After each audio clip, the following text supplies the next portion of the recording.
In the shadows, something ancient stirs. Awakened by the darkness, it seeks you. You cannot escape. The horror begins now. I never believed in anything I couldn't measure. That's probably the first mistake I made. My name doesn't matter anymore. It used to, back when things were simple. When a camping trip was just a camping trip, when the woods were just trees, and when silence meant peace instead of warning.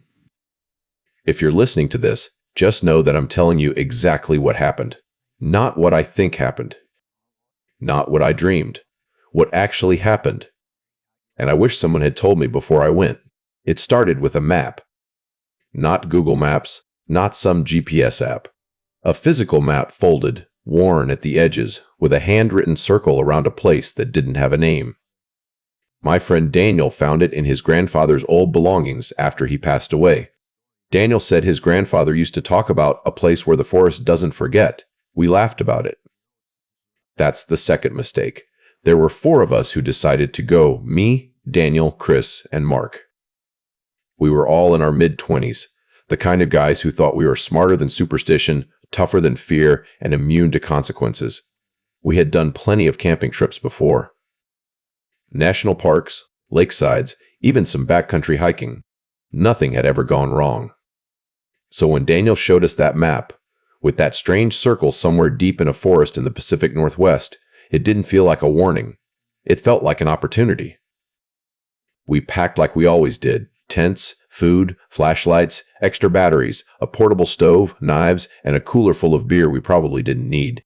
The drive took us nearly 8 hours, deeper and deeper into forested land where the roads got narrower, the signal disappeared, and the air felt heavier the farther we went. I remember the exact moment things started to feel off. It wasn't dramatic. No sudden storm. No eerie music like in movies. It was just quiet. We had the windows down, expecting to hear wind through the trees, birds, insects, something. But there was almost nothing. Just the sound of the engine and tires on gravel. Chris noticed it first. "You hear that?" he asked. "Hear what?" Mark replied. "Exactly, that word again." "Exactly." We brushed it off. Said maybe it was just the time of day. Maybe the wildlife was deeper in the forest. There's always an explanation when you want one badly enough. We reached the spot around late afternoon. According to the map, we were right where the circle had been drawn, but there was no sign, no trail marker, nothing official. Just a break in the trees and a narrow dirt path that looked like it hadn't been used in years. We parked the truck and stood there for a moment looking in. The forest ahead looked different from the one we had just driven through. The trees were taller, closer together, their branches forming a canopy so thick that the light barely touched the ground. It wasn't dark yet, but it felt like dusk under those trees. "You sure this is it?" I asked Daniel. He unfolded the map, checked it, then nodded. "This is exactly it." There was that word again. Exactly. We grabbed our gear and started walking. The deeper we went, the more the world behind us seemed to disappear. The road noise faded, the open sky vanished, and even the air changed. It felt colder, but not in a normal way. It wasn't the kind of cold you feel on your skin. It was deeper, like it settled somewhere inside your chest. We walked for about 20 minutes before we found the clearing. It wasn't large, maybe the size of a basketball court, surrounded completely by trees. The ground was oddly flat, almost too perfect, like something had cleared it a long time ago and then left it untouched.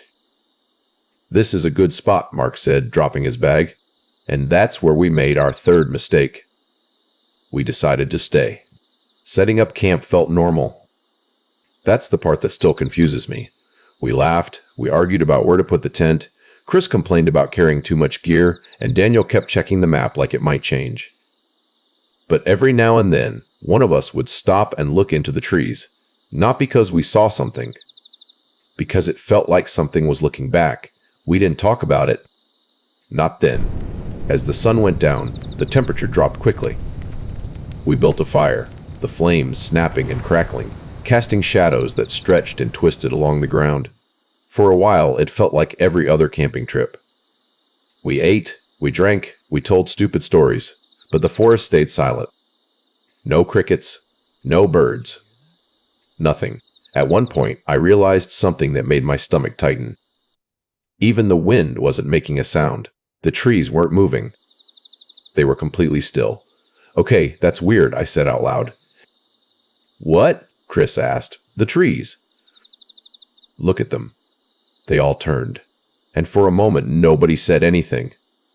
Because I wasn't wrong. The leaves weren't rustling. The branches weren't swaying. It was like the entire forest had been frozen in place. "That's not normal," Mark admitted. Gano tried to laugh it off. "Maybe it's just sheltered here. No wind gets through." But even as he said it, we all knew that wasn't it. Because you don't need wind to hear a forest. A forest has its own sound. And this one didn't. That's when we heard the first noise. It was faint. So faint that at first I thought I imagined it. A whisper, not a clear word. Not even a voice you could recognize. Just something that sounded like a voice trying to exist.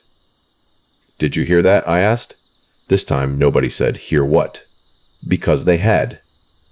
We all turned toward the same direction, into the trees on the far side of the clearing. The darkness there seemed thicker than it should have been. Chris stood up slowly. "Probably an animal." "Animals make noise," I said.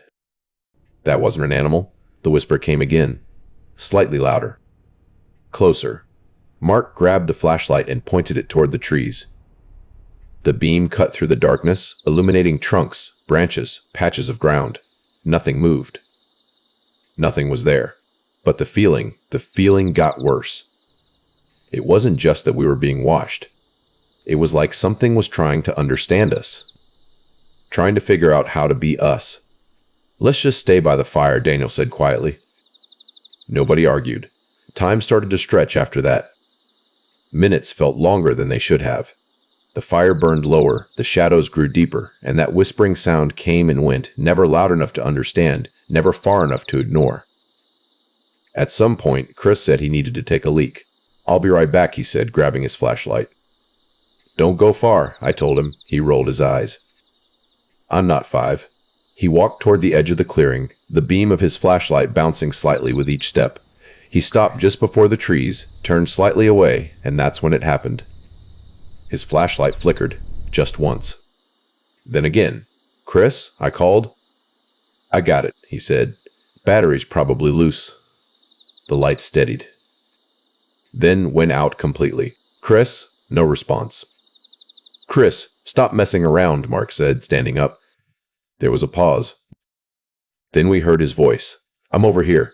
But the voice didn't come from where he had been standing. It came from deeper in the forest. Much deeper. And that's when I realized something that made my blood run cold. We never heard him walk away.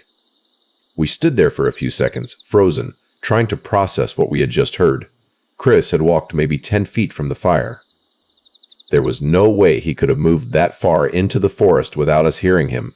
Dry leaves, twigs. Everything out there made noise when you stepped on it. And yet, somehow, his voice came from deep within the trees, far beyond where the flashlight had gone out. "Chris, come back," Daniel called, trying to sound firm, but his voice cracked slightly at the end. "I am back," the voice replied. That's when something inside me shifted. It wasn't just what the voice said, it was how it said it. Flat, almost rehearsed. Like someone repeating a sentence they had just learned. Mark grabbed another flashlight and shined it toward the direction of the voice. The beam didn't reach far enough. It just lit up a few trees, a patch of ground, and then dissolved into darkness that felt thicker than it should have been. Not funny. "Dude, stop playing around," Mark said, louder now. "It's not funny." There was a pause. Then, "Not funny," the same words, repeated back. But slightly delayed, slightly distorted. Like an echo that didn't belong to us. I felt my chest tighten. That's not Chris. Nobody argued. Because deep down, we all knew. "Let's go get him," Daniel said, but he didn't move. "Together," I said immediately. Nobody goes alone. We grabbed our flashlights, tightened our grips, and stepped toward the trees as one group. The moment we crossed the edge of the clearing, the temperature dropped again. Sharper this time. It felt like walking into a freezer. The ground was uneven, covered in leaves that crunched under our boots. That sound should have been reassuring, something normal, but instead it felt too loud, like it didn't belong here. "Chris?" I called again, no answer. We walked a few more steps. Then the whispering came back. Closer now. Not just one voice. Multiple. Layered over each other, too quiet to understand, but too present to ignore. "Do you hear that?" Mark whispered. "Yes," Daniel said. "Don't stop walking." We kept moving, the beams of our flashlights cutting through the darkness in narrow tunnels of light. Every tree looked the same. Every direction felt wrong. Then suddenly, Daniel stopped. "Wait, what?" I asked. He pointed to the ground. Footprints. Fresh. Leading away from the clearing, but there was something wrong with them. They were too deep. Like whoever made them had been heavier than normal. And the spacing. The steps were too far apart, like someone taking unnaturally long strides. "That's not right," Mark muttered. The whispering grew louder. And then, "Guys," we spun around. The voice came from behind us now. Back toward the clearing. My heart dropped. That's not possible," Daniel said. "We had just come from there." There was no way Chris could have circled around us without making a sound. "Guys, where are you?" The voice sounded closer to the fire now. Like it was standing exactly where we had been minutes ago. "We're right here," Mark shouted instinctively. "Don't answer," I snapped, but it was too late. Silence followed. A long, suffocating silence. Then we heard something new. Footsteps. Running. Fast. Coming straight toward us. "Move!" I yelled. We stumbled backward, turning our flashlights toward the sound. Branches snapped, leaves scattered. Something large was moving through the trees, but we couldn't see it. Then, just a few feet ahead of us, it stopped. Completely. No movement. No sound. Only darkness.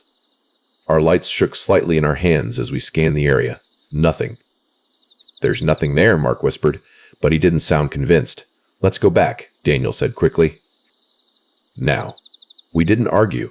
We turned and hurried back toward the clearing, following the faint glow of the fire through the trees. The whispering faded slightly as we moved, but it didn't disappear. It just watched us leave. When we stepped back into the clearing, everything looked the same. The fire was still burning. Our gear was still there. But something felt wrong. Very wrong. "Chris?" I called. No answer. Then Mark froze. "Where's the cooler?" We all looked. It was gone. The spot where we had left it was empty. "Okay, that's not possible," Daniel said. We were gone for like 2 minutes. "Maybe Chris took it," Mark said, but even he didn't believe it. "Why would he take the cooler into the woods?" I asked. No one had an answer. Then we heard it again. Right behind us. "Why would he take the cooler into the woods?" The exact same sentence. Repeated. We turned slowly. And there, at the edge of the clearing, just beyond the firelight, something was standing. It was shaped like a person. Roughly, but the proportions were wrong. Its arms were too long, hanging lower than they should have. Its shoulders were uneven. Its head tilted slightly to one side, as if it didn't quite understand how to hold itself upright. And its face, it was dark. Not just shadowed, empty. Like there was nothing there at all. "Don't move," I whispered. The thing took a step forward. Its movement was off. Not smooth. Like a puppet being controlled by someone who had never used strings before. "Why would he take the cooler?" it said again, but this time the voice broke halfway through, splitting into multiple tones that overlapped and clashed. Mark let out a sharp breath. "We need to get out of here." Slowly, carefully, we began to back away. The thing mirrored us. Step for step, always staying just at the edge of the light. Watching. Learning. "Don't run," I said. "If we run, it runs."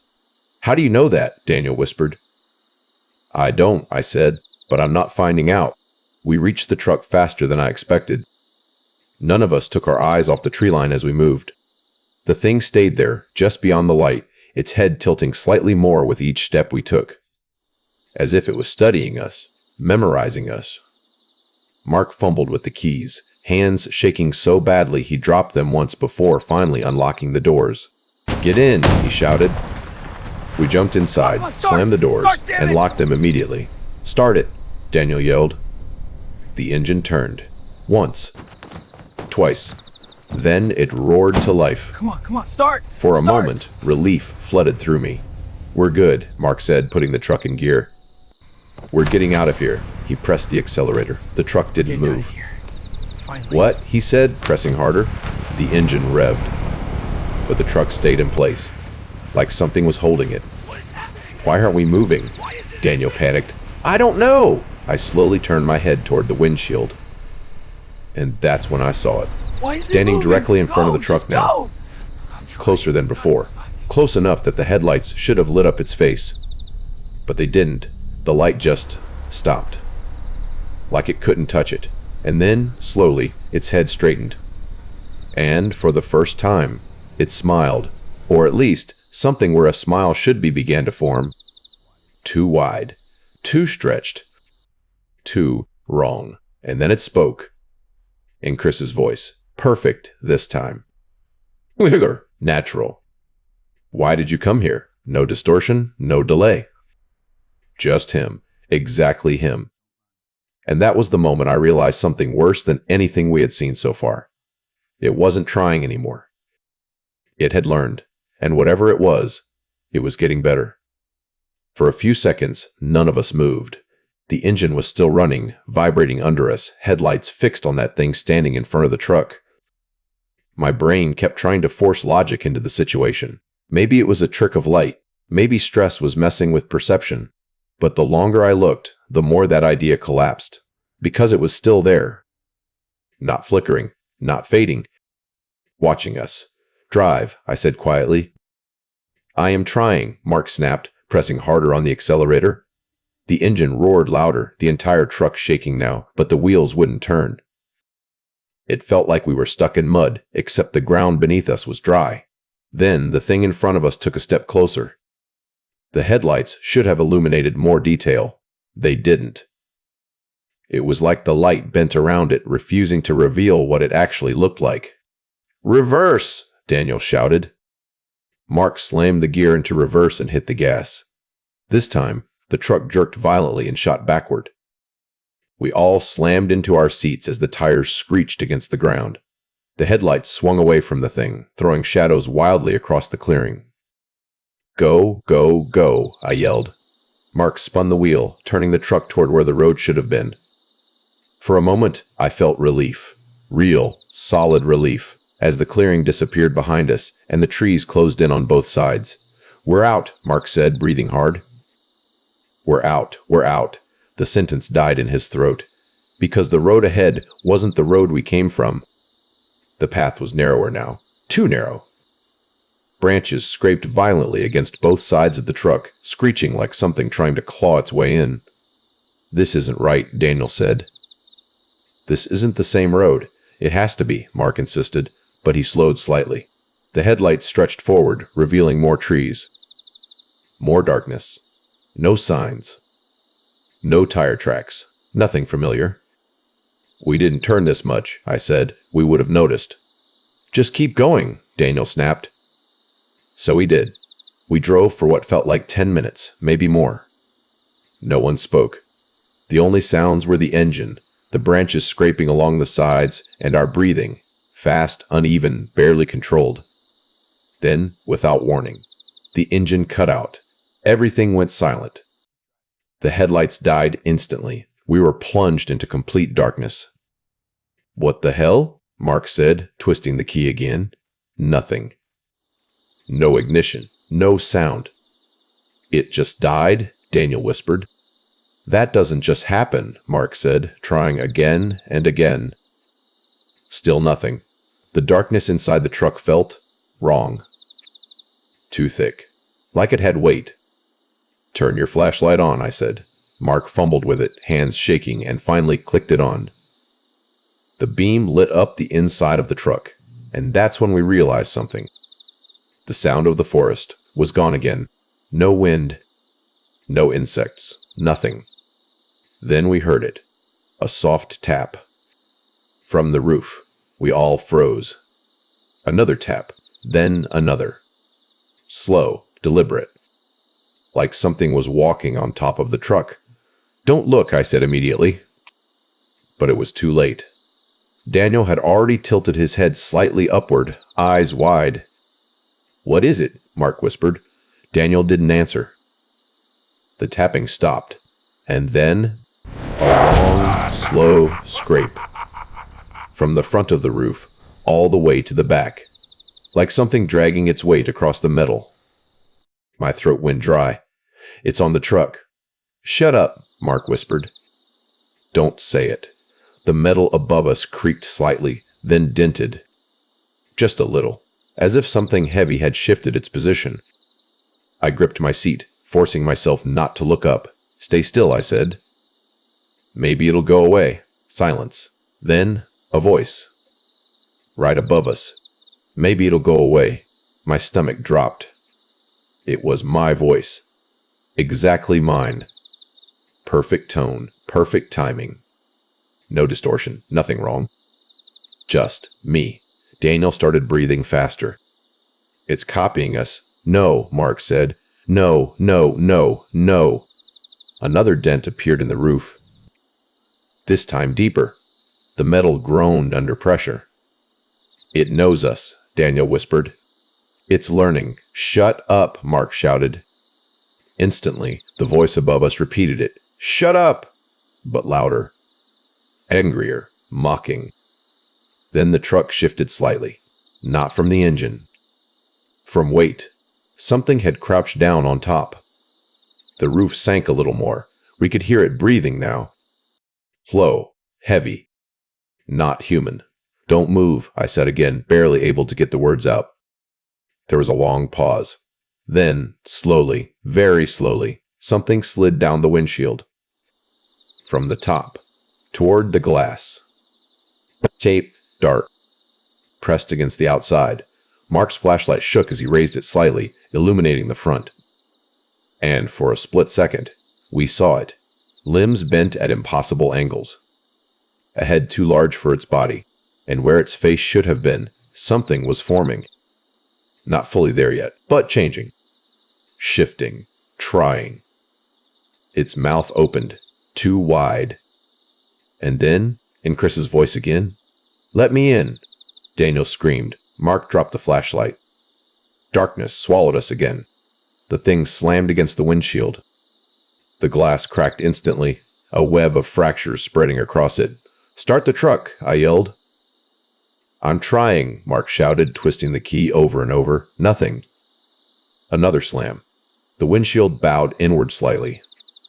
Crack. Another hit. And then suddenly, the engine roared back to life. The headlights flickered on. For one brief moment, the thing was fully illuminated. And I wish it hadn't been, because now I know it wasn't just copying us. It was becoming us. Its face had started to take shape. Not complete. Not perfect. Not perfect. But close enough that I recognized something in it. Something familiar. Mark didn't hesitate this time. He slammed the accelerator, and the truck lurched forward violently. The thing disappeared from the hood as we sped ahead, crashing through branches, bouncing over uneven ground. "Don't stop!" Daniel shouted. "Don't stop for anything." "I'm not stopping," Mark yelled back. We drove blindly, headlights cutting through the darkness, trees flashing past on both sides. And then, the road ended, suddenly. Completely. Mark slammed the brakes, and the truck skidded to a stop just feet from a drop. A steep slope leading down into more forest. Denser. Darker. Endless. This wasn't here," Mark said, his voice barely audible. "No," I whispered. It wasn't. The engine idled. The headlights pointed down into the darkness below. And that's when we heard it again. Behind us.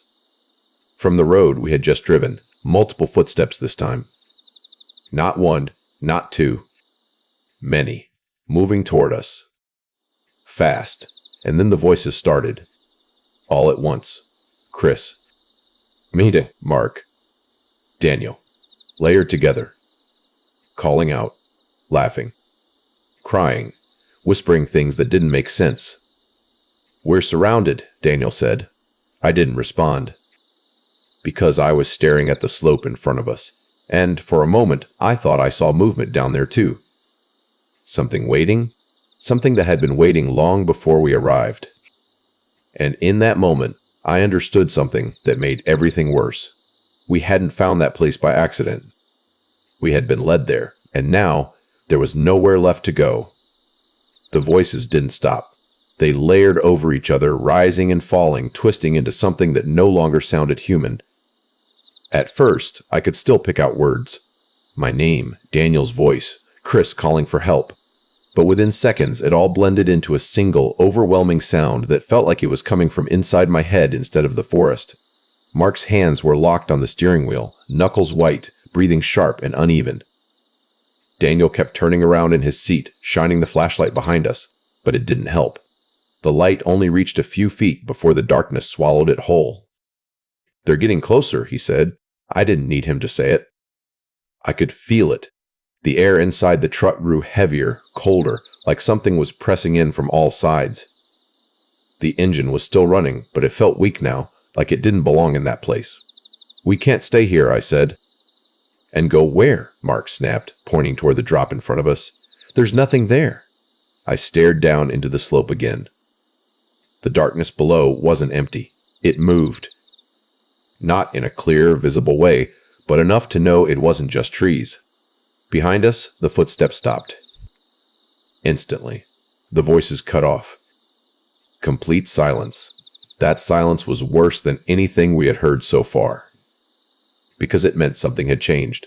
Slowly, carefully, I turned around. At first, I didn't see anything. Then the shapes began to separate from the darkness. Figures, standing between the trees.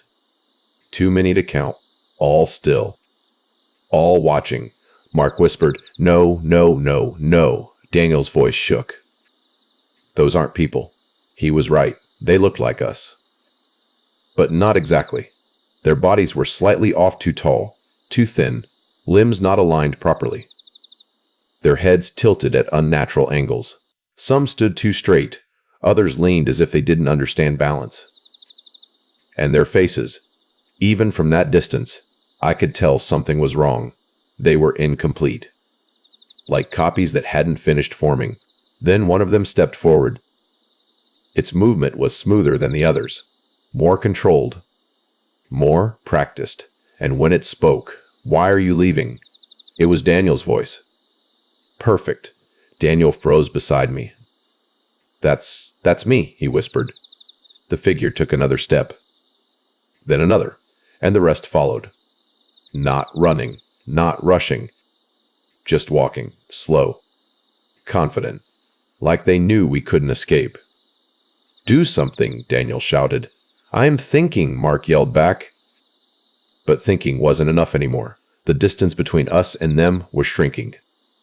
And the space in front of us offered nothing but a drop into darkness that might be worse. I made a decision I still don't fully understand. "Drive forward," I said. Mark turned to me like I had lost my mind. "Are you insane? If we stay, we die," I said. "If we go down there, maybe we don't." "Maybe we don't," he repeated. The figures were closer now. Close enough that I could see their faces shifting, changing, trying to match us.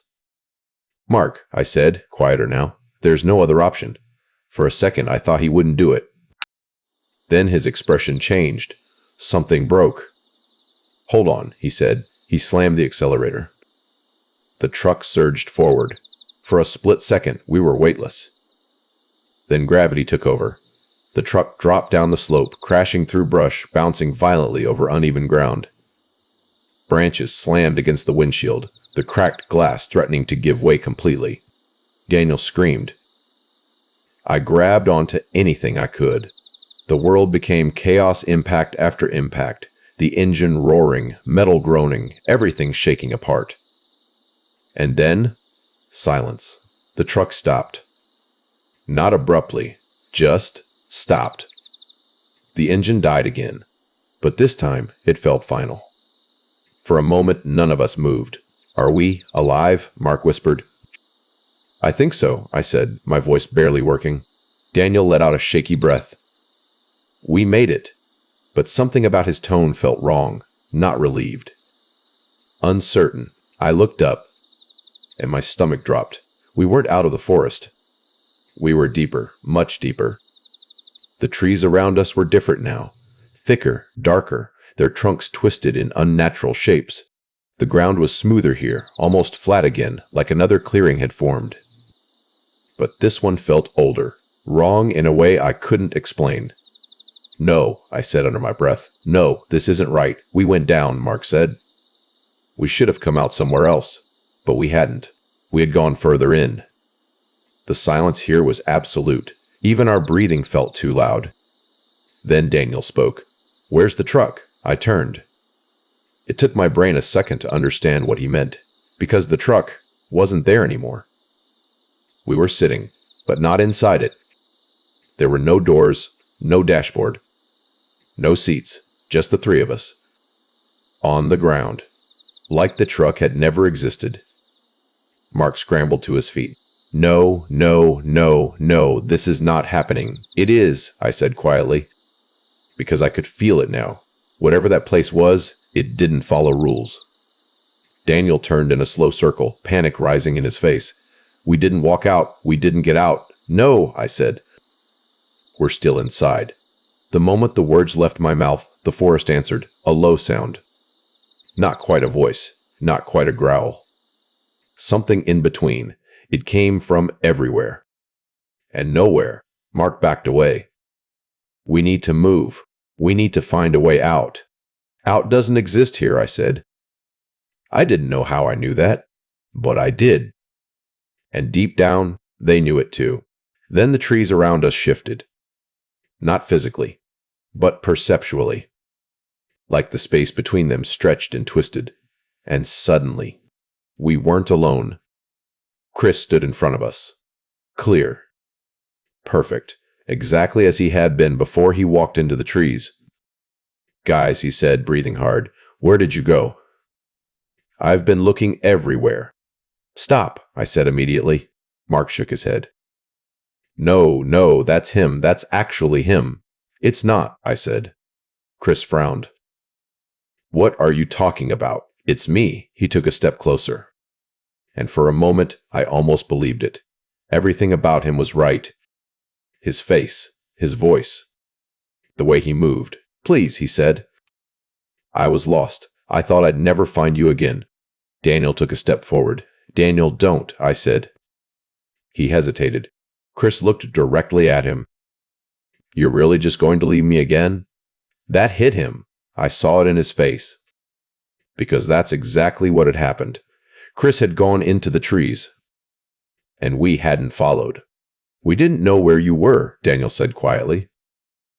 "I was calling you," Chris replied. His voice cracked slightly.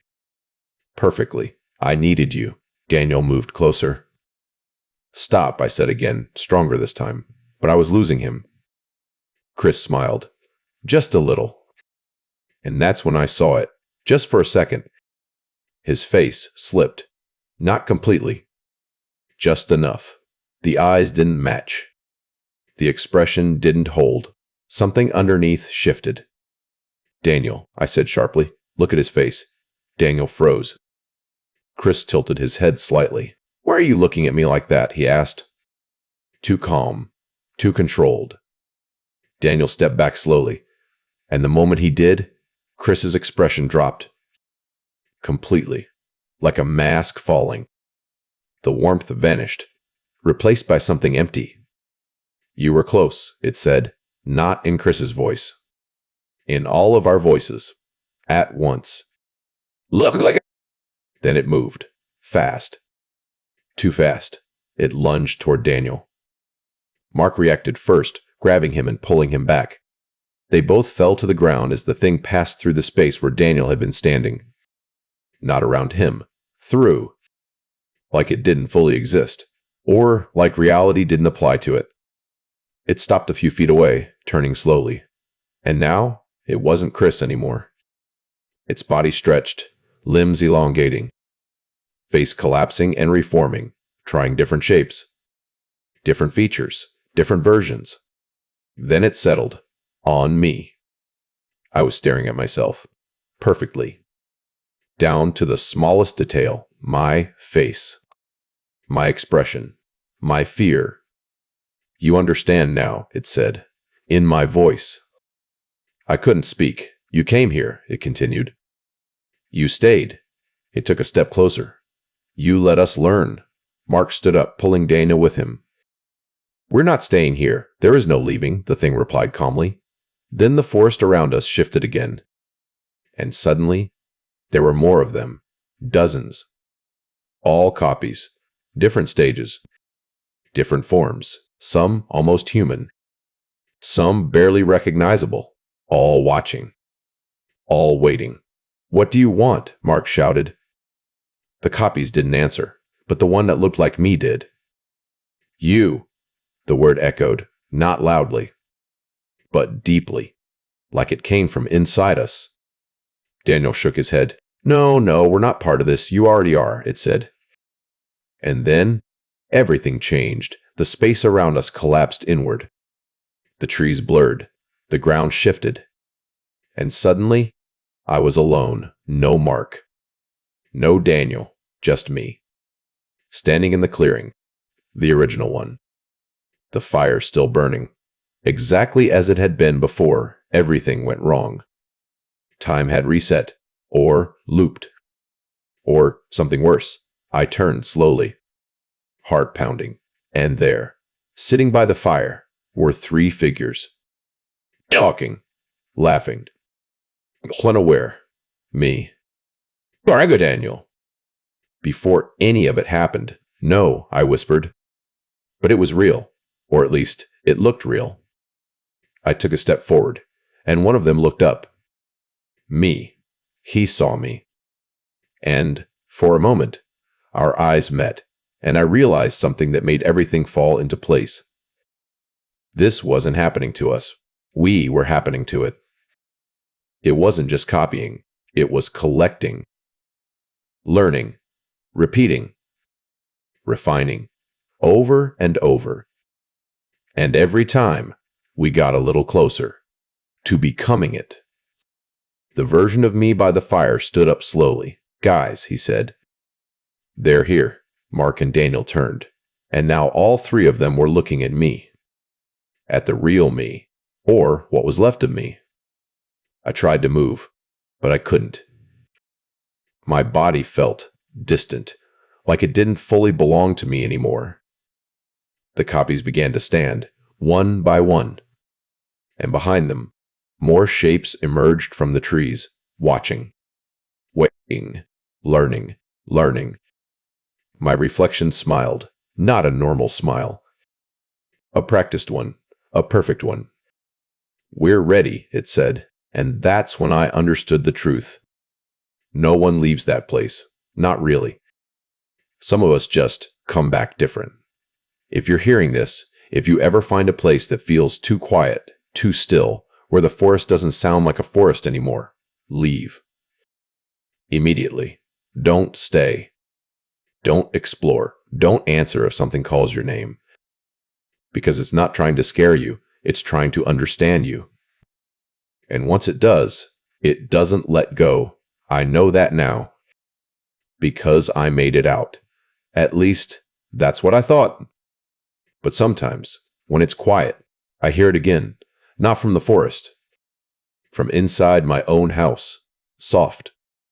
Giggerful. Learning. Repeating.